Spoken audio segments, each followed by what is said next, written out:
show. I am on day 28 to 32 of my path to riches. And wow, am I ever learning a lot about myself and about the law of attraction and about everything necessary to, where's the camera? Okay, am I looking the right way? Okay, hi, sorry about that. I started doubting that I was looking the right way, which is kind of ridiculous, but it also goes with my old identity. I'll explain that in just a moment. Okay, so we're on day 28 to 32 so far, and I'm continuing the same practices. I am feeling a little bit like I'm stuck, but I know that there's a few things I can do to get unstuck, so I'm going to be doing those things. Now, currently I think I'm stuck because I do have a few limiting beliefs that are holding me back. So I was doing a little bit of thinking about this. Probably not the best time to be doing it with, in the car, because I should be more focused on the driving. But as we know, the automatic mind, or the subconscious mind, starts to drive the car while you're using your your conscious mind to think.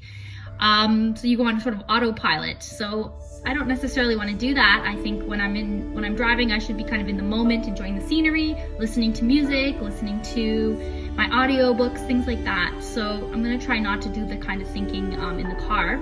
But anyways, some of the limiting beliefs that I found about myself are that, first of all, I see myself as from a family that's like, we're not a rich family. We're just like regular middle class, we're not poor, we're not rich.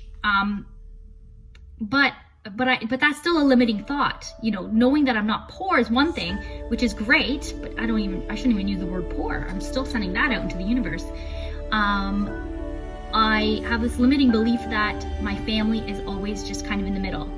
And, not too many people know this, but when I was like 1 year old, my sister and I were twins. Our parents won the lottery. They won like $90,000, which is not, in today's standards, it's not like life-changing. Well, I mean, it would be life-changing, but it wouldn't be like quit your job kind of life-changing. But at that time, a house cost $72,000 or $100,000. So they basically were able to pay off their mortgage. And I always wondered how my parents had no struggles with money most of the time. They were very lucky type of people. So I still should think of it that way, that my family's lucky, that things happen for us. We win contests. We have luck on our side. And I mean, it's not all luck. I mean, it's more about attracting these things to us. And the more positive vibes you put out, the more positive things you attract.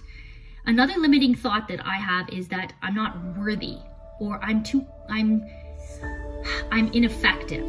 I'm not smart enough. I'm not good enough to achieve these things. Or not even necessarily I'm not good enough, but I always think that why would someone listen to me when they can listen to someone else? Or someone who knows a little more, or someone who's smarter or more well-spoken.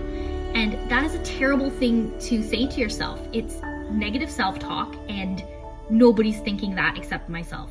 And, it's not a competition. Competition is the opposite of cooperation. We're all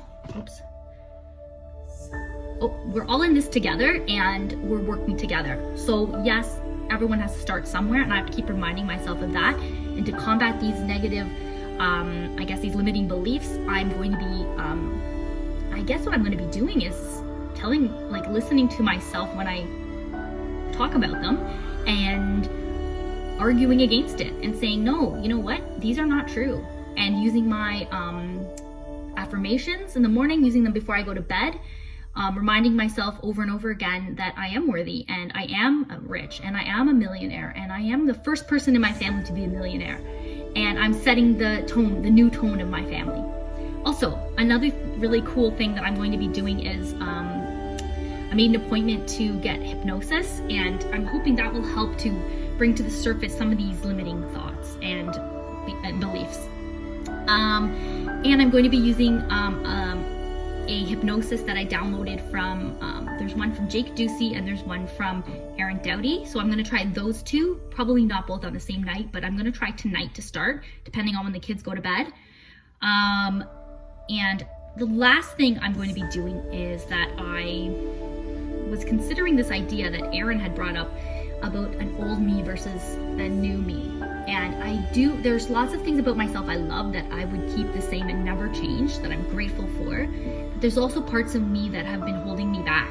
And I'm going to call the old me, a name I'm going to give that old me so that I can name it to tame it, is Sally.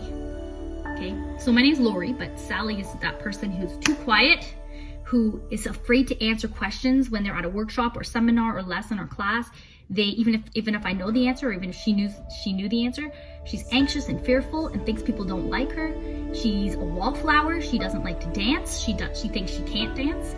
She is a person who suffers from FOMO, fear of missing out. And you know what? I don't identify with that.